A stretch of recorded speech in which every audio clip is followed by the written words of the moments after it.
الحمد لله نحمده ونستعينه ونؤمن به ونتوكل عليه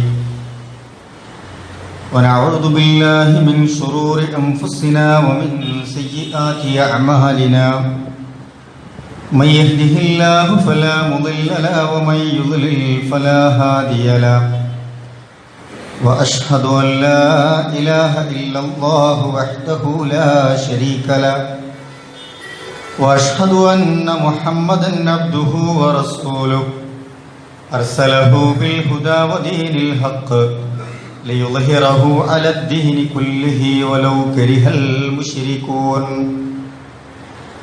اللهم صل على محمد وعلى آل محمد كما صليت على إبراهيم وعلى آل إبراهيم وبارك على محمد وعلى آل محمد كما باركت على إبراهيم وعلى آل إبراهيم إنك حميد مجيد أما بعد فإن خير الحديث كتاب الله وخير الهدي هدي محمد صلى الله عليه وسلم وشر الأمور محدثاتها وكل محدثة بدعة وكل بدعة ضلالة وكل ضلالة في النار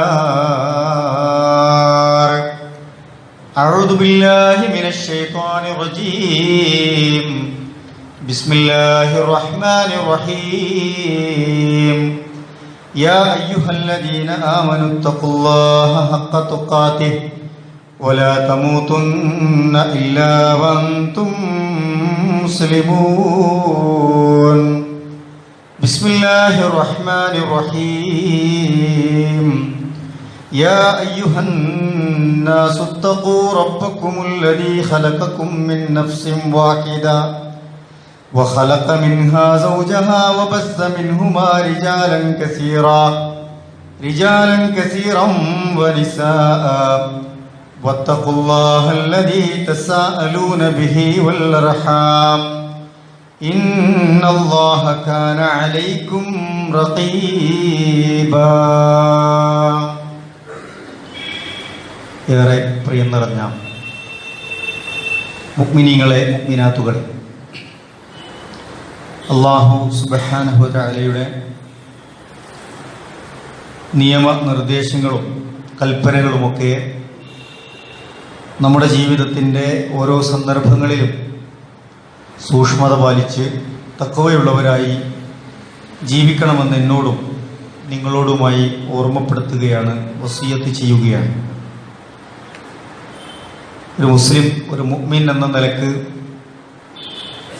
നമ്മുടെ വിശ്വാസരംഗത്തെ സമീപനങ്ങൾ, നമ്മുടെ കുടുംബവും വളർന്നു വരുന്ന തലമുറകളുമൊക്കെ ആദർശബോധമുള്ളവരാകാൻ ഖുർആൻ നൽകിയ മുന്നറിയിപ്പുകളും ചരിത്ര പശ്ചാത്തലങ്ങളുമാണ് കഴിഞ്ഞ ഖുതുബയിൽ നമ്മൾ സൂചിപ്പിച്ചിട്ടുള്ളത്. യാഖൂബ് നബി അലൈഹി സ്വലാത്തു വസ്സലാമിൻ്റെ മരണസന്ദർഭത്തിൽ തൻ്റെ മക്കളെ വിളിച്ച് ഉപദേശിക്കുന്ന, അവർക്ക് നൽകുന്ന വസിയത്തുമായി ബന്ധപ്പെട്ടാണ് കഴിഞ്ഞ ഖുതുബയിൽ നമ്മൾ സംസാരിച്ചത്. നമ്മൾ വിശ്വസിക്കുന്ന ഇസ്ലാമിക വിശ്വാസവും ആദർശവും സംസ്കാരവുമൊക്കെ മറ്റുള്ളവരിലേക്ക്, നമ്മുടെ മക്കളിലേക്കാവട്ടെ, കുടുംബങ്ങളിലേക്കാവട്ടെ, സമൂഹത്തിലുള്ളവരിലേക്കാവട്ടെ അത് പകർന്നു കൊടുക്കാൻ നമ്മൾ തമ്മിലുള്ള ബന്ധങ്ങളെ നമ്മൾ വളരെയധികം ശ്രദ്ധിക്കുകയും ശക്തമാക്കുകയും ചെയ്യേണ്ടതുണ്ട്. ഇസ്ലാമിലാവട്ടെ ബന്ധങ്ങൾ സൂക്ഷിക്കാൻ വലിയ പ്രാധാന്യമാണ് കൽപ്പിക്കുന്നത്. മാത്രവുമല്ല, ബന്ധങ്ങൾ ശക്തിപ്പെടുത്തി മുന്നോട്ട് കൊണ്ടുപോകുന്നവർക്ക് വമ്പിച്ച പ്രതിഫലമാണ് യഥാർത്ഥത്തിൽ അല്ലാഹു സുബ്ഹാനഹു വ തആല വാഗ്ദാനം ചെയ്യുന്നത്. സൂറത്തു നിസായിലെ 1-ാമത്തെ ആയത്താണ് നിങ്ങൾക്ക് മുമ്പിൽ ഓതി കേൾപ്പിച്ചത്. മനുഷ്യന്റെ സൃഷ്ടിപ്പിനെ കുറിച്ച് ഓർമ്മപ്പെടുത്തിയ അല്ലാഹു ആദം അലൈഹി സ്വലാത്തു വസ്സലാമിനെയും അതിൽ നിന്ന് ഹവ്വാ ബീവി അവിടെ നിന്ന് ആണും പെണ്ണുമായി സൃഷ്ടിക്കപ്പെട്ട് തലമുറകളായി മനുഷ്യവംശം നിലനിൽക്കുന്നതിനെ ഓർമ്മപ്പെടുത്തിയാണ് അള്ളാഹു ആയത്ത് ആരംഭിക്കുന്നത്. എന്നിട്ട് അള്ളാഹു സുബ്ഹാനഹു വ തആല കൃത്യമായി അതിൽ ഓർമ്മപ്പെടുത്തുന്നത് നിങ്ങൾ തമ്മിലുള്ള ബന്ധങ്ങളെ, നിങ്ങൾക്കിടയിലുള്ള ബന്ധങ്ങളെ ശക്തിപ്പെടുത്തുകയും ആ വിഷയത്തിൽ അള്ളാഹുവിനെ സൂക്ഷിക്കുകയും ചെയ്യണം എന്നാണ് പരിശുദ്ധ ഖുർആൻ നമ്മളെ പഠിപ്പിക്കുന്നത്. മനുഷ്യരെ ഒന്നടങ്കം വിളിച്ചിട്ടാണ് പറയുന്നത്, യാ യുഹന്നാസ് ഉത്തഖൂ റബ്ബക്കുമുല്ലദീ ഖലഖകും മിൻ നഫ്സിൻ വാഹിദ. ഒരാത്മാവിൽ നിന്ന് നിങ്ങളെ ഒന്നടങ്കം സൃഷ്ടിച്ച റബ്ബിനെ നിങ്ങൾ സൂക്ഷിക്കണം. മനുഷ്യരെ, നിങ്ങൾ എങ്ങനെ ഉണ്ടായി, നിങ്ങൾ എങ്ങനെ ഒരു മനുഷ്യനായി സൃഷ്ടിക്കപ്പെട്ടു, അതിൻ്റെ പുറകോട്ട് നിങ്ങൾ അന്വേഷിച്ചാൽ അതൊക്കെ ഒരു മനുഷ്യനിൽ എത്തിച്ചേരുകയും ആ മനുഷ്യൻ എങ്ങനെ സൃഷ്ടിക്കപ്പെട്ടു എന്ന് പരിശോധിച്ചാൽ ഒരു സൃഷ്ടാവിനെ കുറിച്ച് നിങ്ങൾക്ക് കൃത്യമായി ബോധ്യപ്പെടുകയും ചെയ്യുമെന്ന സൂചനകൾ പരിശുദ്ധ ഖുർആൻ ഈ ആയത്തിലൂടെ നമ്മെ പഠിപ്പിക്കുകയാണ്. വഖലഖ മിൻഹാ സൗജഹാ, ആ സൃഷ്ടിപ്പിൽ നിന്നും അതിൻ്റെ ഇണയെ അല്ലാഹു സൃഷ്ടിച്ചു. എന്നിട്ടോ വബസ്സ മിൻഹുമാ റിജാലൻ കസീറൻ വനിസാഅ, അങ്ങനെ ആണും പെണ്ണുമായി സൃഷ്ടിക്കപ്പെട്ട അവരിൽ നിന്നും ധാരാളം ആണിനെയും പെണ്ണുങ്ങളെയും അല്ലാഹു സൃഷ്ടിച്ചു. വത്തഖുല്ലാഹല്ലദീ തസാഅലൂന ബിഹി വൽ അർഹാം ഇന്നല്ലാഹ കാന അലൈക്കും റഖീബ. അങ്ങനെ സൃഷ്ടിച്ച റബ്ബിനെ നിങ്ങൾ സൂക്ഷിക്കണേ. അല്ലദീ തസാഅലൂന ബിഹി, നിങ്ങൾ പരസ്പരം പല വിഷയങ്ങളിലും ഓരോ വിഷയങ്ങളിലും നിങ്ങൾ അല്ലാഹുവിനോട് ചോദിച്ചുകൊണ്ടിരിക്കുന്നുണ്ടല്ലോ. ഏതൊരു അല്ലാഹുവിനോടാണോ നിങ്ങൾ ചോദിച്ചും പ്രാർത്ഥിച്ചും സങ്കടപ്പെട്ടും സഹായം അഭ്യർത്ഥിച്ചുമൊക്കെ അല്ലാഹുവിനോട് ബന്ധപ്പെട്ടുകൊണ്ടിരിക്കുന്നത്, ആ റബ്ബിനെ നിങ്ങൾ സൂക്ഷിക്കണം. ആ റബ്ബിന്റെ കൽപ്പനകൾ സൂക്ഷിക്കണം, ആ റബ്ബിന്റെ നിയമങ്ങൾ സൂക്ഷിക്കണം, ആ റബ്ബ് പഠിപ്പിച്ച പ്രകാരം നിങ്ങൾ ജീവിക്കണം എന്നതൊക്കെ അല്ലാഹു ഉൾപ്പെടുത്തിക്കൊണ്ട് പറഞ്ഞു, നിങ്ങൾ സൂക്ഷിക്കണം അല്ലാഹനെ. വല്ലർഹാം, അതുപോലെ തന്നെ നിങ്ങളുടെ കുടുംബ ബന്ധങ്ങളെയും നിങ്ങൾ നന്നായി സൂക്ഷിക്കണമെന്ന് ഖുർആൻ പഠിപ്പിക്കുകയാണ്. ഇന്നല്ലാഹ കാന അലൈക്കും റഖീബ. അല്ലാഹു സുബ്ഹാനഹു വ തആല നിങ്ങളെ നിരന്തരമായി നിരീക്ഷിച്ചു കൊണ്ടിരിക്കുന്നവരാണ്. നമ്മൾ എന്താണ് ചെയ്യണത്? അള്ളാഹുവിലേക്ക് വിശ്വസിച്ചു, അള്ളാഹിന്റെ കൽപ്പനകൾ അനുസരിച്ച് ജീവിക്കുന്നുണ്ടോ, അള്ളാഹുവിന്റെ നിർദ്ദേശപ്രകാരം നമ്മൾ അത് പാലിച്ച് ജീവിക്കുന്നുണ്ടോ എന്ന് അള്ളാഹു കൃത്യമായി നമ്മളെ നിരീക്ഷിച്ചു കൊണ്ടിരിക്കുന്നുണ്ട് എന്ന് അള്ളാഹു സുബ്ഹാനഹു വ തആല നമ്മളെ പഠിപ്പിക്കുകയാണ്. പ്രിയപ്പെട്ടവരെ, ഞാൻ ഓർമ്മിപ്പിക്കുന്നത്, ഈ അള്ളാഹുവിനെ സൂക്ഷിക്കാൻ പലപ്പോഴും അള്ളാഹുവിന്റെ കൽപ്പനകളെ ഇബാദത്തിന്റെ വിഷയത്തിൽ നമ്മൾ ശ്രദ്ധിക്കാറുണ്ട്. അള്ളാഹുവിന്റെ കൽപ്പനയാണ് നമ്മളോട് നമസ്കരിക്കാൻ പറഞ്ഞത്, നമ്മളത് പലപ്പോഴും നന്നായി കാത്തു സൂക്ഷിച്ചു വരുന്നുണ്ട്. നോമ്പെടുക്കാൻ പറഞ്ഞിട്ടുണ്ട്, നോമ്പിന്റെ വിഷയത്തിൽ നമ്മൾ ശ്രദ്ധിക്കുന്നുണ്ട്. സക്കാത്തിന്റെയും ദാനധർമ്മങ്ങളുടെയും വിഷയങ്ങൾ നമ്മൾ ശ്രദ്ധിക്കുന്നുണ്ട്. സന്ദർഭം ഒത്തുവന്നാൽ ഹജ്ജും ഉംറയും ഒക്കെ നമ്മൾ നിർവഹിക്കുന്നുണ്ട്. ഇബാദത്തിന്റെ വിഷയത്തിൽ അള്ളാഹുവിന്റെ കൽപ്പനകളെ യഥോചിതം വീഴ്ച വരുത്താതെ സ്വീകരിക്കാൻ നമ്മൾ പരമാവധി ശ്രദ്ധിക്കാറുണ്ട്. അള്ളാഹു നമുക്കൊക്കെ അനുഗ്രഹം ചൊരിയുമാറാവട്ടെ, അള്ളാഹു നമ്മിൽ നിന്നതൊക്കെ സ്വീകരിക്കുമാറാവട്ടെ. പക്ഷേ ഈ ആയത്തിനെ ചേർത്ത് അള്ളാഹു പറഞ്ഞു വല്ലർഹാം, കുടുംബ ബന്ധങ്ങളുടെ വിഷയങ്ങളിൽ, നമ്മൾ പരസ്പരമുള്ള ബന്ധങ്ങളുടെ വിഷയങ്ങളിൽ, മാതാവും പിതാവും, മാതാപിതാക്കളും മക്കളും, മക്കളും മാതാപിതാക്കളും, അതുപോലെ തന്നെ ജ്യേഷ്ഠ അനുജന്മാരും, അതുപോലെ സഹോദരങ്ങളും സഹോദരിമാരും, ഈ കുടുംബ ബന്ധങ്ങളിൽ അവർ തമ്മിലുള്ള മക്കളും പേരക്കുട്ടികളുമൊക്കെയായുള്ള ഈ ബന്ധങ്ങളിൽ അള്ളാഹുവിന്റെ കൽപ്പനകളെ യഥോചിതം സ്വീകരിച്ച്, പടച്ച റബ്ബേ, നിന്റെ കൽപ്പനയെ ഞാൻ ഈ വിഷയത്തിൽ സ്വീകരിച്ചിരിക്കുന്നു, അതുപ്രകാരമാണ് ഞാൻ ജീവിക്കുന്നത് എന്ന് നമ്മൾ നമസ്കാരം സ്വീകരിച്ചതുപോലെ, നോമ്പനുഷ്ഠിക്കുന്നത് പോലെ, സക്കാത്തും സദഖകളും ചെയ്യുന്നത് പോലെ, ഉംറ ചെയ്യണമെന്ന് ആഗ്രഹിക്കുന്നത് പോലെ, അതിനുവേണ്ടി പണം മുടക്കുന്നത് പോലെ, ഈ ബന്ധങ്ങളുടെ വിഷയത്തിൽ അള്ളാഹുവിന്റെ മുമ്പിൽ സത്യം ചെയ്ത് പറയാൻ നമുക്ക് സാധിക്കുന്നുണ്ടോ എന്ന് നമ്മൾ പരിശോധിക്കുക. ഇല്ല എന്നാണ് ഉത്തരമെങ്കിൽ എന്തിനാണ് നമ്മുടെ സക്കാത്ത്, എന്തിനാണ് നമ്മുടെ നമസ്കാരം, എന്തിനാണ് നമ്മുടെ നോമ്പ്, എന്തിനാണ് നമ്മുടെ ഉംറയും ഹജ്ജും ഒക്കെ എന്ന് നമ്മൾ ആലോചിച്ച് നോക്കേണ്ടതുണ്ട്. ഈ ആരാധനാ കർമ്മങ്ങൾ കൊണ്ട് ഉണ്ടാകേണ്ട ഗുണമെന്താണ്? നമ്മുടെ സംസാരം നന്നാവണം, നമ്മുടെ മനസ്സ് നന്നാവണം, നമ്മുടെ ഇടപാടുകൾ നന്നാവണം, നമ്മുടെ ആളുകളുമായുള്ള ബന്ധം നന്നാകണം, നമ്മുടെ കുടുംബ ബന്ധത്തിൽ ഇതിന്റെ സ്വാധീനം ഉണ്ടാകണം. അല്ലെങ്കിൽ ഇതൊക്കെ വെറുതെയുള്ള ഒരു എക്സർസൈസ് പോലെ നമസ്കാരമായി പോകും. നമസ്കാരം കൊണ്ടുള്ള ഗുണം നമ്മുടെ ഫഹ്ശാദ് നീങ്ങണം, നമ്മുടെ വെറുപ്പ് നീങ്ങണം, നമ്മുടെ മനസ്സിന്റെ മോശമായ ചിന്തകളും ആലോചനകളും നമ്മുടെ ചിന്തകളും ഒക്കെ പ്രിയപ്പെട്ടവരെ നമ്മുടെ ആരാധനകൾ കൊണ്ട് നീങ്ങിക്കളയണം. അല്ലെങ്കിൽ അതുകൊണ്ട് എന്ത് ഫായിദയാണുള്ളത്? ദുനിയാവിലും ഇല്ല, ആഖിറത്തിലും ലഭിക്കുകയില്ല എന്നതാണ്. നമ്മൾ നമ്മുടെ ബന്ധങ്ങളിൽ അള്ളാഹുവിന്റെ കൽപ്പന സ്വീകരിച്ചിട്ടുണ്ടോ? എന്താ അള്ളാഹിന്റെ കൽപ്പന? അള്ളാഹ് പറഞ്ഞു, ഇന്നല്ലാഹ യഅ്മുറു ബിൽ അദ്ലി വൽ ഇഹ്സാൻ വഇതാഇ ദിൽ ഖുർബാ വയൻഹാ അനിൽ ഫഹ്ശാഇ വൽ മുൻകർ വൽ ബഗി യഅദുകും ലഅല്ലകും തദക്കറൂൻ. എന്താ അള്ളാഹ് കൽപ്പിച്ചത്? ഇന്നല്ലാഹ യഅ്മുറു, അള്ളാഹു കൽപ്പിക്കുന്നു, ബിൽ അദ്ലി, നിങ്ങളെ ആളുകൾക്കിടയിൽ നീതിയോടുകൂടി പെരുമാറണം, നീതി നടപ്പിലാക്കണം. വൽ ഇഹ്സാൻ, നിങ്ങൾ നന്മ ചെയ്യണം. വഇതാഇ ദിൽ ഖുർബാ, നിങ്ങൾ കുടുംബ ബന്ധമുള്ളവർക്ക് സഹായം ചെയ്യണം. കുടുംബ ബന്ധത്തിൽ പാലിക്കേണ്ട വിഷയമാണ്. കുടുംബ ബന്ധം തന്നെ നിലനിൽക്കണില്ല, പിന്നെ എങ്ങനെ സഹായം ചെയ്യാം? കുടുംബ ബന്ധം നിലനിർത്താൻ അള്ളാന്റെ കൽപ്പന. മാത്രല്ല, ബന്ധം നിലനിർത്തവേ നിങ്ങൾ അവർക്ക് വേണ്ട സഹായം, ഒത്താശകൾ ചെയ്തു കൊടുക്കണമെന്ന് അള്ളാഹു കൽപ്പിക്കാണ്. ഈ കൽപ്പനയെ നമുക്ക് പാലിക്കാൻ പറ്റിയിട്ടുണ്ടോ? പിന്നെ അള്ളാഹു വിരോധിച്ചു, വയൻഹാനിൽ ഫഹ്ശാഇ വൽ മുൻകർ, നിങ്ങൾ നീച പ്രവർത്തനങ്ങൾ ചെയ്യരുത്, വൃത്തികെട്ട ഏർപ്പാട് വിഷയത്തിൽ ചെയ്യരുത്, തോന്നിവാസങ്ങൾ ചെയ്യരുത്. വൽ മുൻകർ, ദുരാചാരങ്ങൾ നിങ്ങൾ അനുഷ്ഠിക്കരുത്, നിങ്ങൾ അത് വെടിയണം. വൽ ബഗി, അതിക്രമങ്ങൾ നിങ്ങൾ ചെയ്യരുത്. നോക്കൂ, നന്മ ചെയ്യാൻ പറഞ്ഞു, നീതി പാലിക്കാൻ പറഞ്ഞു, കുടുംബ ബന്ധങ്ങളിൽ സഹായം ചെയ്യാൻ പറഞ്ഞു. അവിടെ നിങ്ങൾ നീച പ്രവർത്തനങ്ങൾ ചെയ്യരുത്, ദുരാചാരങ്ങൾ നിങ്ങൾ ജീവിതത്തിൽ ചെയ്യരുത്, അതുപോലെ തന്നെ നിങ്ങൾ അക്രമം കാണിക്കരുത് എന്ന് അല്ലാഹു സുബ്ഹാനഹു വ തആല പഠിപ്പിക്കുകയാണ്. എന്നിട്ട് പറഞ്ഞു, യഅദുകും ലഅല്ലകും തദക്കറൂൻ, നിങ്ങളൊന്ന് ചിന്തിച്ച് മനസ്സിലാക്കട്ടെ എന്ന് കരുതി അള്ളാഹു ചില ഉപദേശങ്ങൾ നിങ്ങൾക്ക് മുമ്പിൽ സമർപ്പിക്കുകയാണ്. അള്ളാഹിന്റെ ഉപദേശമാണിത്, വസിയ്യത്താണിത്. ഈ വിഷയങ്ങളിൽ ഇത് പാലിക്കാൻ നമുക്ക് സാധിക്കുന്നുണ്ടോ എന്ന് നമ്മൾ ആലോചിച്ച് നോക്കുക. നോക്കൂ, മറ്റൊരിടത്ത് അള്ളാഹു പറഞ്ഞു, വാതിദൽ ഖുർബാ ഹഖഹു, നിങ്ങളുടെ കുടുംബ ബന്ധമുള്ളവന് അവന്റെ അവകാശം കൊടുത്താളീന. കുടുംബ ബന്ധമുള്ളവൻ അവന്റെ അവകാശം കൊടുക്കണം. അവകാശം നിഷേധിക്കപ്പെട്ടതിന്റെ പേരിൽ പല കുടുംബങ്ങളും അടിച്ചു പിരിഞ്ഞിരിക്കുന്നു. പല കുടുംബങ്ങളിലും പ്രയാസങ്ങളാണ്. എനിക്ക് കിട്ടേണ്ടത് കിട്ടിയില്ല, ബാപ്പുണ്ടാക്കിയത് ഉമ്മ ഉണ്ടാക്കിയത് സമ്പാദിച്ചത് സമ്പത്തിന്റെ പേരിൽ അത് എനിക്ക് കിട്ടേണ്ടതായിരുന്നു, പക്ഷെ ജ്യേഷ്ഠൻ അടിച്ചു മാറ്റി, അനിയൻ അത് കൊണ്ടുപോയി, അതിന്റെ കണക്ക് ബോധിപ്പിച്ചില്ല. ഇതിന്റെ പേരിൽ എത്ര കുടുംബങ്ങൾ അകന്നു നിൽക്കുന്നു. ഈ സമ്പത്തുമായിട്ട് ഒന്നുമല്ല നമുക്ക് പോവാനുള്ളത്. ജനിച്ചു വീഴുമ്പോൾ നമ്മളൊന്നും ഉണ്ടാക്കിയില്ല, എന്നാൽ നമ്മുടെ തലമുറകൾ അധ്വാനിച്ചത്, നമ്മുടെ കാരണവന്മാർ അധ്വാനിച്ച് അവരുടെ വിയർപ്പിന്റെ തുള്ളിക്ക് വേണ്ടി ഒരധ്വാനമില്ലാത്ത നമ്മൾ പരസ്പരം കടിച്ചു കീറുകയാണ്. എന്തിന്റെ പേരില? ദീനുൽ ഇസ്ലാമിന്റെ പേരിൽ. നാളെ മരിച്ചു പോകുമ്പോൾ കൊണ്ടുപോകാൻ കഴിയോ? കൊണ്ടുപോകാൻ കഴിയാത്തൊരു സമ്പത്തിന്റെ പേരിൽ ഇതൊന്നും കൊണ്ടുപോകാൻ കഴിയില്ല. നമുക്കൊന്നും കൊണ്ടുപോകാൻ കഴിയില്ല എന്നതിന് എത്ര മരണങ്ങൾ നമ്മൾ സാക്ഷിയാണ്, എത്ര സമ്പത്തിന്റെ ഭൂവുടകൾ സാക്ഷിയാണ്.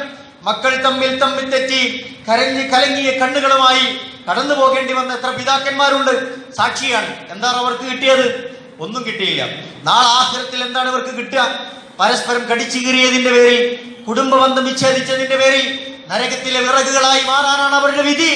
അള്ളാഹ് താക്കീത് നൽകിയ വിഷയത്തിൽ നമ്മൾ പ്രിയപ്പെട്ടവരെ അല്പം ഗൗരവം കാണിക്കേണ്ടതുണ്ട് എന്ന് പ്രത്യേകം നമ്മൾ മനസ്സിലാക്കുക. അള്ളാഹു സുബ്ഹാനഹു വ തആല പറഞ്ഞു, കുടുംബ ബന്ധം കലങ്ങിപ്പോവും, അവൻ ആവശ്യമുള്ള അവകാശങ്ങൾ വകവെച്ചു കൊടുക്കണം. അത് കൊടുക്കണം. അത് കൊടുക്കേണ്ടവർക്ക് കൃത്യമായ അളവിൽ അത് അള്ളാഹുവിന്റെ നിർദ്ദേശപ്രകാരം പാലിച്ചവർക്ക് കിട്ടേണ്ടത് ഉറപ്പുവരുത്തേണ്ട ബാധ്യത ഓരോ മുഅ്മിനിനുമുണ്ട്, ഓരോ മുസൽമാനുമുണ്ട് എന്ന് ഖുർആൻ പഠിപ്പിക്കുകയാണ്. നമുക്ക് സാധിച്ചിട്ടുണ്ടോ ആ വിഷയത്തിൽ എന്ന് നമ്മൾ ആലോചിച്ച് നോക്കുക. നോക്കൂ, രണ്ടാമതായി അള്ളാഹു പറഞ്ഞു, കുടുംബബന്ധം പുലർത്താൻ പറഞ്ഞു, അവന് ആവശ്യമുള്ള അവകാശങ്ങൾ കൊടുക്കാൻ പറഞ്ഞു, അവനെ സഹായിക്കാനും അവനെ സ്നേഹിക്കാനും പറഞ്ഞു. രണ്ടാമത് പറഞ്ഞു, കുടുംബബന്ധം മുറിച്ചവന് എന്താ ലഭിക്കുക? അള്ളാഹുവിന്റെ ശാപമാണ് അവനെ കാത്തിരിക്കുന്നത്.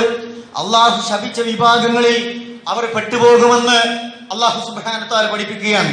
ഖുർആൻ ചോദിക്കുന്നുണ്ട്, ഫഹൽ അസൈതും ഇൻ തവല്ലൈതും അൻ തുഫ്സിദൂ ഫിൽ അർളി വതുഖത്തഉ അർഹാമകും ഉലൈക അല്ലദീന ലഅനഹുമുല്ലാഹ് ഫഅസമ്മഹും വഅഅമാ വഅബ്സാറഹും. പ്രിയപ്പെട്ടവരെ, വളരെ ഗൗരവത്തിൽ പറയുന്ന ആയത്താണ്. ഫഹൽ അസൈതും ഇൻ തവല്ലൈതും അൻ തുഫ്സിദൂ ഫിൽ അർളി. നിങ്ങൾക്ക് ചില കാര്യങ്ങളൊക്കെ നടപ്പിലാക്കാൻ വേണ്ടി നിങ്ങൾക്ക് ചില വിഷയങ്ങളിൽ കൈകാര്യകർത്തൃത്വം ചില ആളുകൾ അനുഭവിച്ചു തന്നു, അള്ളാഹ് അനുഭവിച്ചു തന്നു. നിങ്ങൾ ചില നേതാക്കന്മാരാക്കി, നിങ്ങളെ കുടുംബത്തിന്റെ നാഥനാക്കി, ഈ കുടുംബത്തിന്റെ കാര്യങ്ങളൊക്കെ കൈകാര്യം ചെയ്യാൻ ചില ആളുകൾ അല്ലാഹു തആല നിശ്ചയിച്ചു.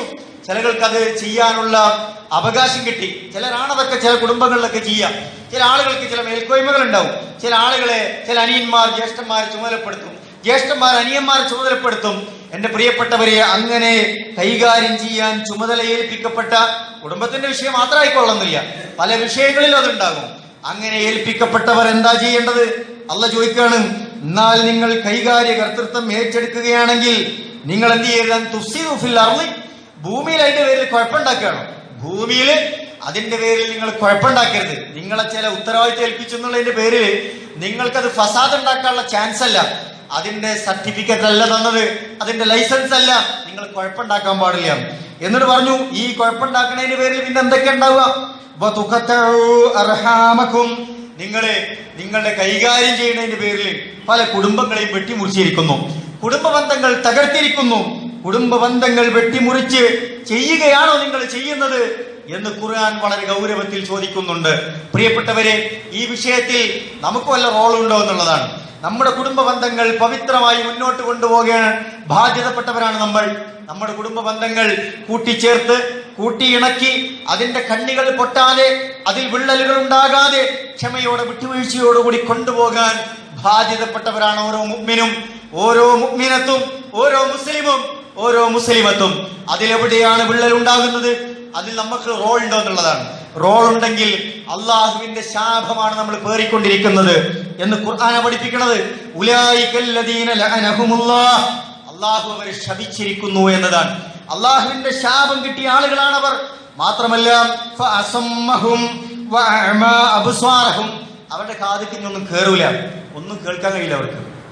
പറഞ്ഞു കൊടുത്താൽ, ഓതിക്കൊടുത്താൽ, ആളുകൾ ഉപദേശിച്ചാൽ, എത്ര മസലത്ത് പറഞ്ഞു കൊടുത്താലും ചില ആൾക്കാർ ചെവിക്കാൻ കയറൂല.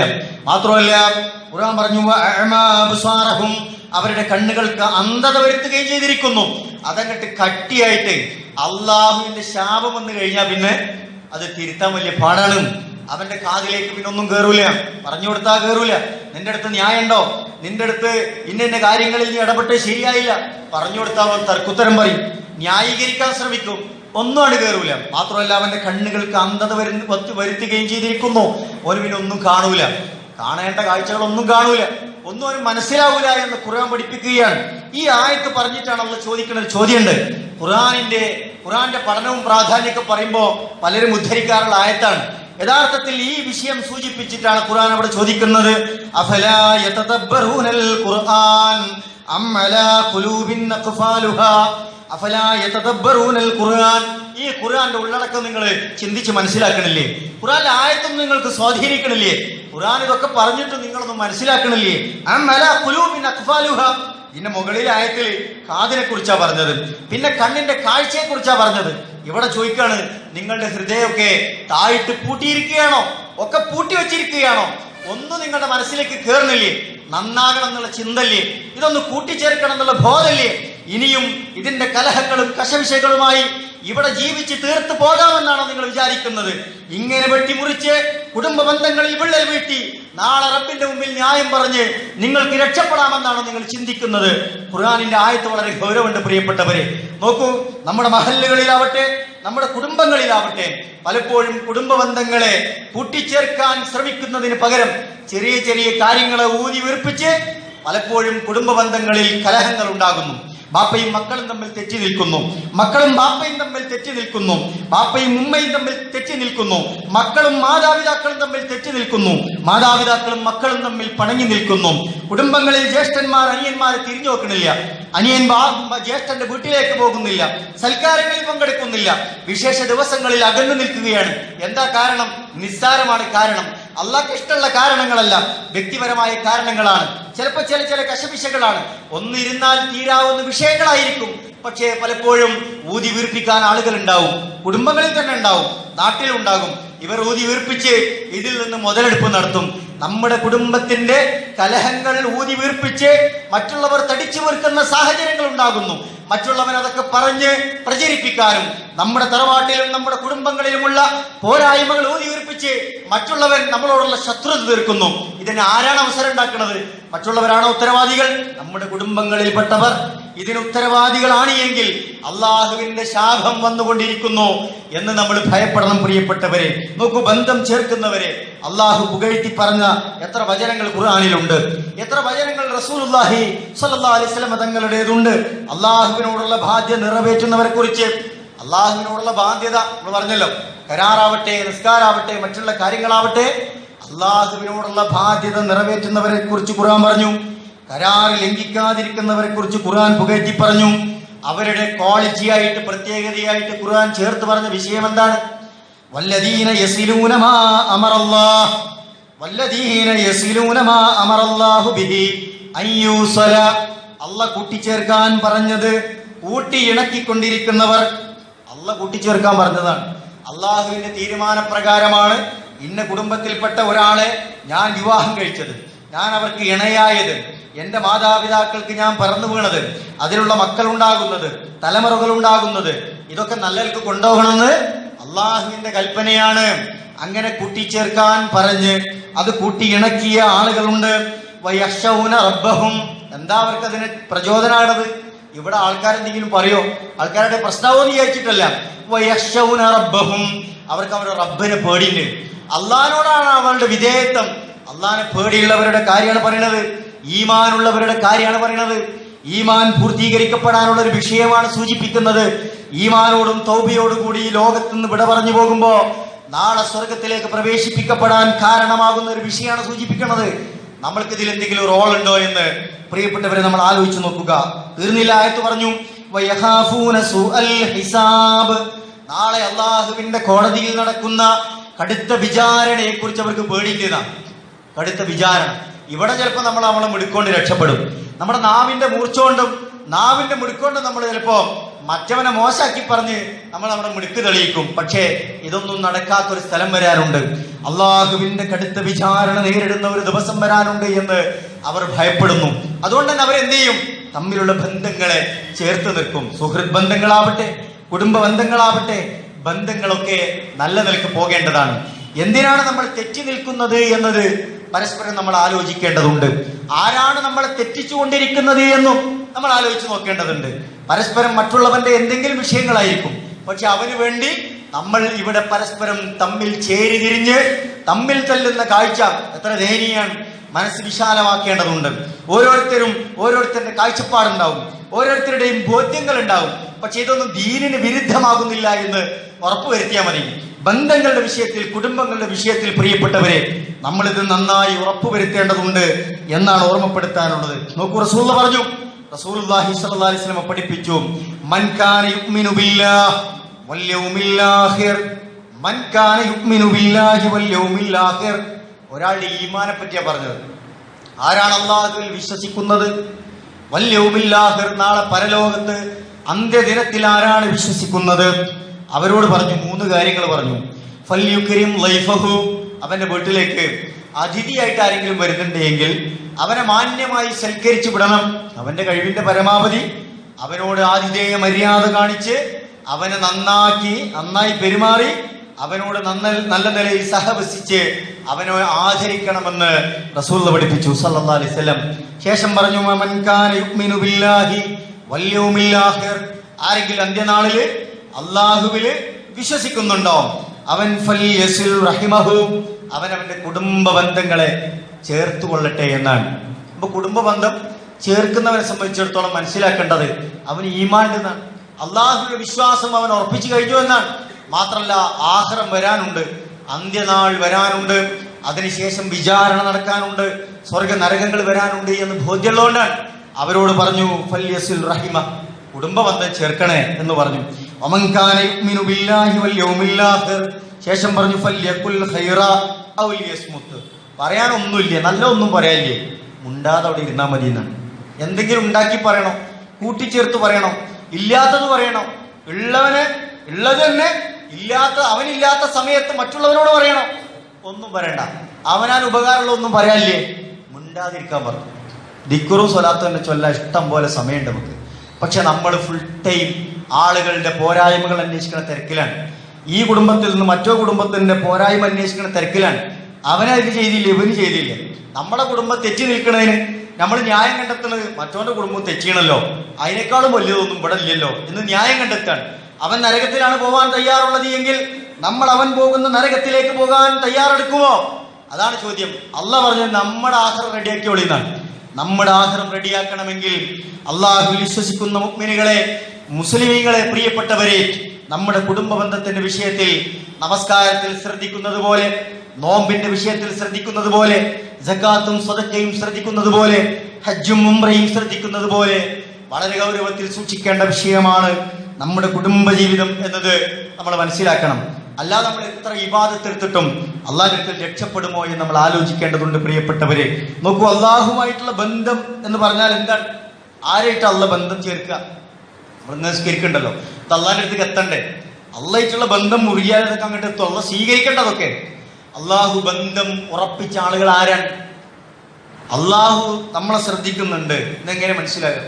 അള്ളാഹുവിന്റെ നിഅമത്ത് നമുക്ക് ലഭിക്കണം, എങ്ങനെ ലഭിക്കാം? അള്ളാഹ് നമ്മുടെ പ്രാർത്ഥനകൾ കേൾക്കണം, എങ്ങനെ കേൾക്കാം? അള്ളാഹ് നമ്മുടെ പ്രാർത്ഥനയ്ക്ക് ഉത്തരം നൽകണം, എങ്ങനെ അത് കിട്ടാം? അള്ളാഹുവിന്റെ സഹായം നമുക്ക് കിട്ടണ്ടേ, എങ്ങനെ അത് കിട്ടാം? ആരായിട്ടാണ് അള്ളാഹ് ബന്ധം ചേർത്ത് നിൽക്കുക? റസൂലുള്ളാഹി പറഞ്ഞു, അള്ളാഹു പറഞ്ഞതായി പരിചയപ്പെടുത്തുന്ന ഹദീസ്, ഖുദ്സിയ ഹദീസ്, അള്ളാഹ് പറയുകയാണ്, മൻ വസലകി വസൽതുഹു, ആരാണോ കുടുംബ ബന്ധം ചേർത്തത് അവനായിട്ട് ഞാൻ ബന്ധം ചേർക്കും. ആരാണോ കുടുംബത്തിൽ വിള്ളലുണ്ടാക്കിയത് അവനായിട്ട് അള്ളാഹുവിറ്റൊരു ബന്ധമില്ല. ആരാണോ കുടുംബത്തെ നല്ല നിലക്ക് കൊണ്ടുപോകാൻ ശ്രമിച്ച് അതങ്ങനെ കൊണ്ടുപോകുന്നത്, ചേർത്തി കൊണ്ടുപോകുന്നത്, അവനുമായാണ് എന്റെ ബന്ധം. വമൻ ഖതഅകി ഖതഅതുഹു, ആരെങ്കിലും ഈ കുടുംബ ബന്ധങ്ങളിൽ വിള്ളലുണ്ടാക്കിയാൽ, അത് മുറിച്ചു കളഞ്ഞാൽ, മിണ്ടാതെന്നാൽ, തിരിഞ്ഞു നോക്കാതെന്നാൽ, പല പല ന്യായം പറഞ്ഞത് പരിഹരിക്കാതിരുന്നാൽ, ഖതഅതുഹു, ഞാൻ അവനുമായുള്ള ബന്ധം വിച്ഛേദിച്ചിരിക്കുന്നു എന്നല്ല പറയും. അള്ളാഹ് നമ്മളെ പരിഗണിച്ചില്ലെങ്കിൽ പ്രിയപ്പെട്ടവരെ, ഈ ദുനിയാവിൽ നമുക്ക് എന്തുണ്ടായിട്ടെന്താണ്? നമ്മളെ കയ്യിൽ എത്ര സ്വത്ത് ഉണ്ടായിട്ടെന്താണ്? അള്ളാഹിന്റെ ഒരു ഖൈറും ബർക്കത്തും നമുക്ക് കിട്ടിയില്ലെങ്കിൽ, അള്ളാഹു നമ്മളെ നോക്കുന്നില്ലെങ്കിൽ, അള്ളാഹുവിന്റെ കടാക്ഷം നമുക്ക് ലഭിക്കണില്ലെങ്കിൽ, പിന്നെ എന്ത് കിട്ടിയിട്ടെന്താണ് കാര്യം? രക്ഷപ്പെടാൻ നമുക്ക് കഴിയും? നമ്മൾ ഈ ജീവിക്കണ ജീവിതത്തിന്റെ അർത്ഥം എന്താ? നമുക്ക് മരിച്ചുപോയി സ്വർഗത്ത് പ്രവേശിക്കണം എന്നുള്ളതല്ലേ? ഈമാനോട് കൂടി മരിക്കണം എന്നുള്ളതല്ലേ? അതിന് നമ്മുടെ കുടുംബജീവിതത്തിൽ ഇത്തരം പ്രശ്നങ്ങളുണ്ട് എങ്കിൽ, ഞാൻ അത് ആരെയും ഇനം വെച്ച് പറഞ്ഞതല്ല, ഞാൻ തോന്നും ചിലപ്പോൾ ചിലവർക്കൊക്കെ ഇതൊരു വിഷയം എന്നുള്ളവർക്ക് പറഞ്ഞാൽ വളരെ ഗൗരവത്തിൽ നമ്മൾ ശ്രദ്ധിക്കേണ്ടതുണ്ട്. നമ്മുടെ കുടുംബത്തിൽ നമ്മൾ ആലോചിക്കുക, നമ്മളാണ് ഈ തടസ്സം, നമ്മളത് പരിഹരിക്കുക, വിട്ടുവീഴ്ച ചെയ്ത് കൊടുക്കുക. അല്ലെങ്കിൽ ആഹാരം നശിച്ചു പോകും, ഒരു സംശയം അതിൽ വേണ്ടതില്ല. അതല്ല, ആരാണ് ഈ പ്രശ്നം? വളരെ സൗഹാർദ്ദപരമായി നമ്മളത് സന്ദർശിച്ച് പോയിരുന്ന് കൂടിയിരുന്ന് അത് തീർക്കാൻ ആവശ്യമായ കാര്യങ്ങൾ ചെയ്യുക. നമ്മൾ നമ്മുടെ ഭാഗം എന്ത് ചെയ്യുക? ക്ലിയർ ആക്കുക. ഒരു സഹോദരന്റെ ഒരു പ്രഭാഷണത്തിൽ 2 സഹോദരങ്ങളുടെ ഒരു വിഷയം ശ്രദ്ധയിൽപ്പെട്ടു. മലപ്പുറം ജില്ലയിലെ 2 സഹോദരങ്ങളുടെ വിഷയമാണ്. ജ്യേഷ്ഠനും അനുജനുമാണ്, രണ്ടാളും കച്ചവടം തുടങ്ങി, ബിസിനസ് തുടങ്ങി. രണ്ടാളും കൂടി ബിസിനസ് നമുക്കറിയാലോ, ചിലപ്പോൾ അതെന്ത് ചെയ്യും, എപ്പോഴും അത് പൊളിഞ്ഞു പോകാം. യാദൃശികമായി ഇവരുടെ ബിസിനസ് പൊളിഞ്ഞുപോയി. രണ്ടാളും ഷെയർ കൂടി നടത്തിയ ബിസിനസ്സായിരുന്നു. പക്ഷെ അനിയന് തോന്നി ജ്യേഷ്ഠൻ പാലം വലിച്ചിട്ടാണ് ഇത് പൊളിഞ്ഞു പോയത്, ജ്യേഷ്ഠനാണ് ഇത് പൊളിയാൻ കാരണം. അങ്ങനെ ഇത് മനസ്സിൽ കൊണ്ടുനടന്ന് അവസാനം ജ്യേഷ്ഠനോട് വലിയ വെറുപ്പായി. ജ്യേഷ്ഠനെ കണ്ടാൽ മിണ്ടാതായി, ജ്യേഷ്ഠനോട് സലാം പറയാതായി, ജ്യേഷ്ഠന്റെ വീട്ടിലേക്ക് സന്ദർശിക്കാതായി. ജ്യേഷ്ഠനാണെങ്കിലോ രണ്ടാളും നല്ല ഭക്തന്മാരാണ്, നിസ്കാരം ഒഴിവാക്കണ പോലെയല്ല, നാട്ടിൽ നല്ല മാന്യന്മാരാണ്, നല്ല മനുഷ്യന്മാരാണ്, നല്ല തറവാട്ടുള്ളവരാണ്.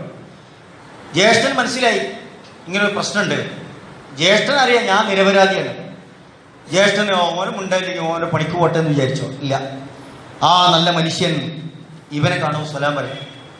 ഇടയ്ക്ക് അവൻ്റെ വീട്ടിലേക്ക് കയറി ചെല്ലും. വീട്ടിലെ പരിപാടിക്കൊന്നും അനിയൻ ക്ഷണിക്കൂല. സൽക്കാരം ഉണ്ടാവും, വീട് കൂടുതലുണ്ടാവും, അല്ലെങ്കിൽ മക്കളുടെ വിഷയങ്ങൾ ഉണ്ടാവും, പലരെയും വിളിച്ച് സൽക്കരിക്കും. ജ്യേഷ്ഠനെ വിളിക്കൂല. ജ്യേഷ്ഠൻ വിളിക്കാതെ കയറി ചെല്ലും. ആദ്യത്തെ തവണ കയറി ചെന്ന് ഒന്നും പറഞ്ഞില്ല. രണ്ടാമത്തെ തവണ കയറി ചെന്നവൻ പറഞ്ഞു, ഇനി മേലാൽ എൻ്റെ വീട്ടിലേക്ക് കാല് കുത്തരുത് എന്ന് അനിയൻ പറഞ്ഞു. നമ്മളാണെങ്കിൽ പിന്നെ വഴിക്ക് പോവോ? പോകാൻ നമ്മളെ മനസ്സനുവദിക്കോ? പോകാൻ തീരുമാനിച്ച നമ്മളെ പെണ്ണുങ്ങൾ സമ്മതിക്കോ? നാട്ടുകാർ സമ്മതിക്കും? എനിക്ക് ഉളുപ്പില്ലടാന്നെങ്കിലും ചോദിക്കുമല്ലോ, നിനക്ക് നാണം മാവില്ലെങ്കിലും ചോദിക്കൂലേ? എങ്ങനെ കേട്ടെങ്കിലും നമ്മൾ പോവോ? പക്ഷേ ഈ മനുഷ്യൻ വീണ്ടും കയറി ചെന്നു. അടുത്ത ഇവന്റെ വീട്ടിലേക്ക്, ജ്യേഷ്ഠന്റെ വീട്ടിലേക്ക് കയറി വന്നിട്ട് പറഞ്ഞു, ഇനി എൻ്റെ വീട്ടിൽ കാലുവെച്ചാൽ ഞാൻ പോലീസ് റിപ്പോർട്ട് ചെയ്യും, കേസ് കൊടുക്കുമെന്ന് വരെ പറഞ്ഞു. പക്ഷേ ഇദ്ദേഹം വീണ്ടും പോകും. കശപിശകൾ ഉണ്ടാവും. പക്ഷെ ഇയാളൊന്നും പറയില്ല, ഒന്നും എതിർത്ത് പറയാതെ അദ്ദേഹം വീട്ടിൽ പോകും, വേണ്ട ഒത്താശകളൊക്കെ ചെയ്തു കൊടുക്കും. ഈ അനിയന്റെ മകളുടെ കല്യാണ ദിവസം വന്നു, വീട്ടിൽ ആരോടും പറഞ്ഞില്ല. ഇദ്ദേഹം പോകാൻ തീരുമാനിച്ചു. സ്വന്തം ഭാര്യ പോലും ഇദ്ദേഹത്തെ വിലക്കി, നിങ്ങൾക്ക് ഇനിയും നേരം വെളുത്തിയില്ലേ, ഇത്രയായിട്ട് നിങ്ങൾക്ക് മതിയായില്ലേ? സ്വാഭാവികമായിട്ടുണ്ടാകുന്ന ചോദ്യങ്ങളാണ്. പക്ഷെ അദ്ദേഹം പോയി വേണ്ട കാര്യങ്ങളും ഒത്താശകളും ഒക്കെ ചെയ്തു കൊടുത്തു. ഇത് കുടുംബങ്ങളാണ്, നാട്ടുകാരെ ഒരു കല്യാണം പറയാൻ പറഞ്ഞാൽ പിന്നെ വൈക്ക് പോവോ, വലിയ പ്രശ്നങ്ങളോ. ഇദ്ദേഹം വീണ്ടും പറഞ്ഞിട്ടില്ലെങ്കിലും വേണ്ടിയില്ല, പറയാൻ മറന്നതാവും എന്നുള്ളവർക്ക് വീണ്ടും കയറി ചെന്ന് വീട്ടിലേക്ക് തിരിച്ചു വന്നു. അള്ളാഹിനോട് നന്നായി പ്രാർത്ഥിച്ചു. ഭാര്യ ഒരുപാട് ചീത്ത പറഞ്ഞു, ഇന്ന് പോയിട്ട് നിങ്ങൾക്ക് സമാധാനമില്ലേ എന്നൊക്കെ ചോദിച്ചു. രാത്രി പാതിരാവിൽ വാതിലിൽ മുട്ടുന്ന ശബ്ദം കേൾക്കുകയാണ്. വാതിലിൽ മുട്ടി വിളിക്കുകയാണ്. വാതിൽ ഓർന്ന് നോക്കുമ്പോൾ ഇതുവരെ തന്നെ തള്ളി പറഞ്ഞ് ഇതുവരെ തിരിഞ്ഞു നോക്കാത്ത അനിയൻ വന്ന് വാതിൽക്ക് നിൽക്കുകയാണ്. കരഞ്ഞു കലങ്ങി കണ്ണുകളുമായി അദ്ദേഹം വന്നിട്ട് ജ്യേഷ്ഠനെ കെട്ടിപ്പിടിച്ച് പൊട്ടിക്കരഞ്ഞ് അവരോട് പാപം പൊറുക്കാൻ വേണ്ടി പ്രാർത്ഥിക്കാൻ വേണ്ടി വസീത്ത് ചെയ്ത് പോവാണ്. ഈ ജ്യേഷ്ഠന്റെ ഈ സമീപനം കൊണ്ടല്ലേ പ്രിയപ്പെട്ടവരെ അത് നന്നായത്. അതേപോലെ നമ്മളും വാശി പിടിക്കുകയാണെങ്കിലോ ആ കുടുംബത്തിൽ എന്ത് സമാധാനം ഉണ്ടാകാം. എന്നും ജ്യേഷ്ഠന്റെ കുറ്റം പറയാൻ അവിടെ നേരം ഉണ്ടാവുള്ളൂ, അനിയന്റെ കുറ്റം പറയാനേ നേരം ഉണ്ടാവും. ഇതൊരു സമീപനാണ്. ആർക്കതിന് സാധിക്കാം? ഈമാൻ നല്ലോൽക്ക് സാധിക്കും, ആഖിറം പ്രതീക്ഷിക്കുന്നവർക്ക് സാധിക്കും. അള്ളാഹുവിലുള്ള വിശ്വാസം പൂർത്തിയാക്കിയ ആൾക്കാർക്ക് അത് അചഞ്ചലമായി അള്ളാഹിന്റെ കൽപ്പനകളെ അങ്ങനെ സ്വീകരിക്കാൻ ധൈര്യം കാണിക്കുന്നവർക്ക് സാധിക്കും. നിസ്കാരം പോലെ പ്രധാനപ്പെട്ട ഒരു സംഗതിയാണ് ഇതിന് പ്രാധാന്യം കൊടുത്തവർക്ക് സാധിക്കും. റസൂൽ ഒരു സംഭവം പറയുന്നുണ്ടല്ലോ, റസൂലുള്ളാഹിന്റെ അടുത്ത് വന്നിട്ടൊരു സഹാബി പറഞ്ഞു, റസൂലെ എനിക്ക് ഇന്നലെ ഈ ഖറാബ, എനിക്ക് കുറച്ച് കുടുംബക്കാരുണ്ട് റസൂലെ, എനിക്ക് കുറച്ച് കുടുംബക്കാരുണ്ട്. എന്താ പോലെ പ്രശ്നം? ഞാൻ അവരായിട്ടുള്ള ബന്ധം ചേർക്കാൻ വേണ്ടി നിരന്തരം പോവും. പക്ഷേ അവർ ഞാനായിട്ടുള്ള ബന്ധം എന്ത് ചെയ്യാണ്? മുറിച്ചുകൊണ്ടേയിരിക്കുകയാണ്. ഈ സഹോദരന്റെ ഈ സംഭവം കേട്ടപ്പോൾ ഈ ഹദീസാണ് ഓർമ്മ വന്നത്. ബന്ധം മുറിക്കാൻ വേണ്ടി അവർ ശ്രമിക്കും. ഞാൻ എത്ര പോയി കെഞ്ചി പറഞ്ഞാലും ഇന്നെ അവർ മൈൻഡ് ചെയ്യില്ല. അദ്ദേഹം പറഞ്ഞു, ഞാൻ അവരോട് നല്ല ഒരുപാട് കാര്യങ്ങൾ ഉപദേശിക്കും, ഇഹ്സാൻ ചെയ്യും, ഒരുപാട് കാര്യങ്ങൾ ചെയ്തു കൊടുക്കും. പക്ഷേ അതിനൊക്കെ എനിക്ക് ഉപദ്രവം ചെയ്യും. തിരിച്ചു ഉപദ്രവമാണ് ചെയ്യുന്നത്. ഞാൻ വിവേകത്തോടു കൂടി പല വിഷയങ്ങളിലും അവർക്ക് ഇടപെടും. പക്ഷെ അവരെന്നോട് നിരന്തരമായി അവിവേകം, ജഹാലത്തോടു കൂടിയാണ് അവരെന്നോട് പെരുമാറുന്നത്. റസൂൽ പറഞ്ഞു, നീ ഇത് തുടർന്നുകൊണ്ടിരിക്കുക, നിനക്ക് അള്ളാഹു സഹായിയായി വരുന്നൊരു സമയം ഉണ്ടാവും, അള്ളാഹ് നിന്റെ കൂടെ ഉണ്ടാകും എന്ന് റസൂൽ ഉപദേശിക്കുകയാണ്. നമ്മുടെ ഭാഗം ക്ലിയർ ആക്കാൻ വേണ്ടി അള്ളാഹ് പഠിപ്പിക്കാണ്. പ്രിയപ്പെട്ടവരെ നോക്കൂ, ഈ സഹോദരന്റെ സംഭവം കേട്ടപ്പോൾ എനിക്ക് അതാണ് ഓർമ്മ വന്നത്. അള്ളാഹുവിന്റെ സഹായം നമുക്കുണ്ടാവും, നമ്മുടെ ഭാഗം നമ്മൾ ക്ലിയർ ആക്കാന്നുള്ള. ഒരാൾ എത്രത്തോളം ഉപദ്രവിക്കണോ അത്രത്തോളം തിരിച്ച് സഹായം ചെയ്യാൻ സാധിക്കാന്ന് പറഞ്ഞാൽ അത്രമാത്രം വിശാലമായ മനസ്സ് വേണം. ചിലപ്പോൾ സാധിച്ചില്ല എന്ന് വരും, പക്ഷേ ഘട്ടം ഘട്ടമായി നമുക്കത് സാധിക്കേണ്ടതുണ്ട്. നമ്മുടെ കുടുംബങ്ങളിൽ നമ്മൾ കൃത്യമായി ഒന്ന് പരിശോധിക്കുക. ഇത്തരം അകൽച്ചകൾ ഉണ്ട് എങ്കിൽ അത് പരിഹരിക്കാൻ നമ്മൾ ശ്രമിക്കുക. അല്ലെങ്കിൽ അത് നമ്മുടെ ഈമാനിനെ ബാധിക്കുമെന്ന് വളരെ ഗൗരവത്തിൽ നമ്മൾ മനസ്സിലാക്കുക. അല്ലാഹു സുബ്ഹാനഹു വ തആല നമ്മുടെ കുടുംബ ബന്ധങ്ങളെ കൂടുതൽ ശക്തമായി മുന്നോട്ട് കൊണ്ടുപോകാൻ ആവശ്യമായ തരത്തിലുള്ള മാനസികമായ കരുത്തും ഈമാനും വിശാലതയും ഒക്കെ അല്ലാഹു സുബ്ഹാനഹു വ തആല നമുക്കൊക്കെ നൽകി അനുഗ്രഹിക്കുമാറാവട്ടെ.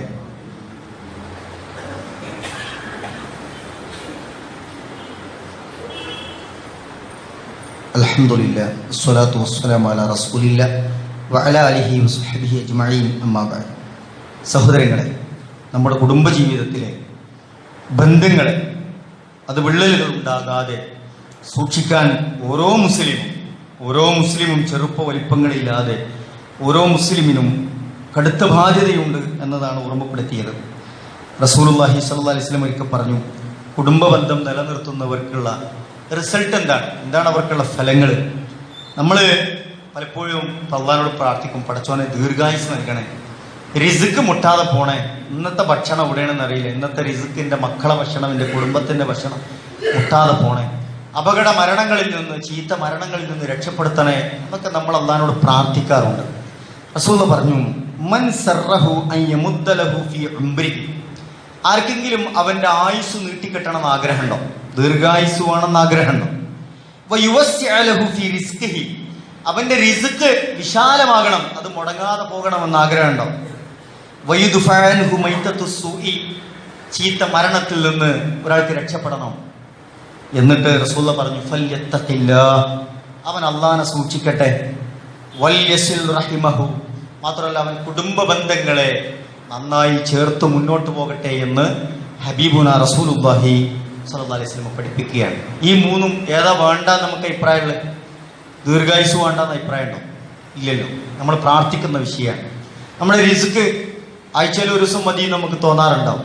മുട്ടാതെ പോണേ, അതിനുള്ള എന്തൊക്കെ ഉണ്ടോ നമ്മൾ പഠിച്ചെടുക്കും. അപകട മരണങ്ങളിൽ നിന്ന് രക്ഷപ്പെടാൻ നമ്മൾ പ്രാർത്ഥിക്കണം. കുടുംബ ബന്ധം ചേർത്തുന്നവർക്ക് അള്ളാഹുവിൻ്റെ ഈ ഖൈറും ബർക്കത്തും ഉണ്ടാകുമെന്ന് റസൂലുള്ള പഠിപ്പിക്കുകയാണ്. പ്രിയപ്പെട്ടവരെ, നമ്മൾ തിരുത്തേണ്ടത് തിരുത്തി മുന്നോട്ട് പോവുക, പരിഹരിക്കേണ്ടത് പരിഹരിച്ച് മുന്നോട്ട് പോവുക, മനസ്സ് നമ്മളൊന്ന് വിശാലമാക്കുക, ചിലതൊക്കെ വിട്ടുകൊടുക്കുക. ഇതൊക്കെ നമ്മുടെയും അവരുടെയും കുടുംബത്തിൻ്റെയും ഒക്കെ ആഖിറം പ്രതീക്ഷിച്ചാവുക. അള്ളാഹു സുബ്ഹാനഹു വ തആല നമ്മളെയൊക്കെ അനുഗ്രഹിക്കുമാറാവട്ടെ. നമ്മിൽ നിന്ന് വന്നുപോയ ചെറുതും വലുതുമായ തെറ്റുകുറ്റങ്ങളെ റബ്ബ് അവൻ്റെ മഹത്തായ ഫള് കൊണ്ട് വിട്ടുപുറത്ത് മാപ്പ് നൽകി അനുഗ്രഹിക്കുമാറാവട്ടെ. നമ്മുടെയൊക്കെ കുടുംബ ബന്ധങ്ങളെ അള്ളാഹു സുബ്ഹാനഹു വ തആല കൂടുതൽ ശക്തമായി ഊഷ്മളമായ ബന്ധമായി നിലനിർത്തി അനുഗ്രഹിക്കുമാറാവട്ടെ. പ്രയാസങ്ങളുള്ള കുടുംബ ബന്ധങ്ങളിൽ അള്ളാഹു സുബ്ഹാനഹു വ തആല ഖൈറും ബർക്കത്തും ചൊരിഞ്ഞ് അത് കൂട്ടിച്ചേർത്ത് മുന്നോട്ട് പോകാനുള്ള അവസരങ്ങൾ നൽകി അനുഗ്രഹിക്കുമാറാവട്ടെ. അതിന് നമ്മുടെ മനസ്സ് അല്ലാഹു സുബ്ഹാനഹു വ തആല വിശാലമാക്കി തരുമാറാവട്ടെ. സബറോടുകൂടി മുന്നോട്ട് പോകാനുള്ള തൗഫീക്ക് അള്ളാഹു നമുക്ക് പ്രദാനം ചെയ്യുമാറാവട്ടെ. അള്ളാഹുവെ, എല്ലാവിധ ഫിത്തനകളിൽ നിന്നും ഫസാദുകളിൽ നിന്നും ഞങ്ങളെയും ഞങ്ങളുടെ കുടുംബങ്ങളെയും ഞങ്ങളുടെ ദീനിനെയും ഞങ്ങളുടെ നാടിനെയും ഈ രാജ്യത്തെയും നീ കാത്തു രക്ഷിക്കണമേ റഹ്മാനെ. അള്ളാഹുവെ, ധാരാളം സതുദ്ദേശങ്ങളോടുകൂടി ഞങ്ങൾ നിന്നോട് ദുആ ചെയ്യുന്നുണ്ട് റഹ്മാനെ. അള്ളാഹുവെ, ഞങ്ങളുടെ പ്രാർത്ഥനകൾ നീ കബൂൽ ചെയ്യണേ റഹ്മാനെ. അള്ളാഹുവെ, ഞങ്ങളുടെ സതുദ്ദേശങ്ങൾ നീ സഫലമാക്കി തരണ റഹ്മാനെ. മാനസികവും ശാരീരികവും സാമ്പത്തികവുമായി വിഷമിക്കുന്ന ധാരാളം സഹോദരങ്ങൾ പ്രാർത്ഥിക്കണമെന്ന് വസിയത്ത് ചെയ്തവർ, രോഗം കാരണം പ്രയാസപ്പെടുന്നവർ, അള്ളാഹുവെ, എല്ലാവരുടെയും പ്രാർത്ഥനകൾ നീ സ്വീകരിക്കണ റഹ്മാനെ. അവരുടെ സതുദ്ദേശങ്ങളെ നീ സഫലമാക്കി കൊടുക്കണ റഹ്മാനെ. പ്രയാസപ്പെടുന്നവരുടെ പ്രയാസങ്ങളെ നീ ദൂരീകരിച്ച് അനുഗ്രഹിക്കണമേ റഹ്മാനെ. അള്ളാഹുവെ, എല്ലാവിധ ഫിത്തനകളിൽ നിന്നും ഫസാദുകളിൽ നിന്നും ഞങ്ങളെയും ഞങ്ങളുടെ കുടുംബങ്ങളെയും നീ കാത്തു രക്ഷിക്കണമേ റഹ്മാനെ. ഞങ്ങളുടെ മാതാപിതാക്കൾക്ക് നീ പുറത്തു കൊടുക്കണ റഹ്മാനെ. അവർക്ക് നീ ആയുസ്സും ആരോഗ്യവും നൽകി അനുഗ്രഹിക്കണേ റഹ്മാനെ. അള്ളാഹുവെ, ഞങ്ങളുടെ കൂട്ടത്തിൽ നിന്ന് മരണപ്പെട്ടു പോയവർ, ഞങ്ങളുടെ മാതാപിതാക്കളുണ്ട്, ഞങ്ങളുടെ പ്രിയപ്പെട്ടവർ, ഞങ്ങളുടെ ഇഷ്ടപ്പെട്ടവർ, ഞങ്ങളെ സഹായിച്ചവർ, സ്നേഹിച്ചവർ, അള്ളാഹുവെ, മഗ്ഫിറത്തും മർഹമത്തും നൽകി അനുഗ്രഹിക്കണമേ. അള്ളാഹുവെ, അവരുടെ ഖബർ ജീവിതം നീ വെളിച്ചവും വിശാലവുമാക്കി കൊടുക്കണേ. അവരെയും ഞങ്ങളെയും നിന്റെ ഉന്നതമായ സ്വർഗത്തിൽ നീ ഒരുമിച്ച് കൂട്ടി അനുഗ്രഹിക്കണേ. അള്ളാഹുവെ, ഞങ്ങളുടെ പഠനത്തിലും ഞങ്ങളുടെ പരീക്ഷകളിലും ഞങ്ങളുടെ ജോലിയിലും ഞങ്ങളുടെ കച്ചവടത്തിലും ഞങ്ങളുടെ കുടുംബജീവിതത്തിലും ധാരാളം ഖൈറും ബർക്കത്തും നൽകി നീ അനുഗ്രഹിക്കണേ റഹ്മാനെ. അള്ളാഹുവെ, ധാരാളം ആളുകൾ പലവിധ വിഷയങ്ങളിൽ പ്രാർത്ഥിക്കാൻ വേണ്ടി വസിയത്ത് ചെയ്തിട്ടുണ്ട്. അള്ളാഹുവെ, അവരുടെ സതുദ്ദേശങ്ങൾ നീ സഫലമാക്കി കൊടുക്കണേ റഹ്മാനെ.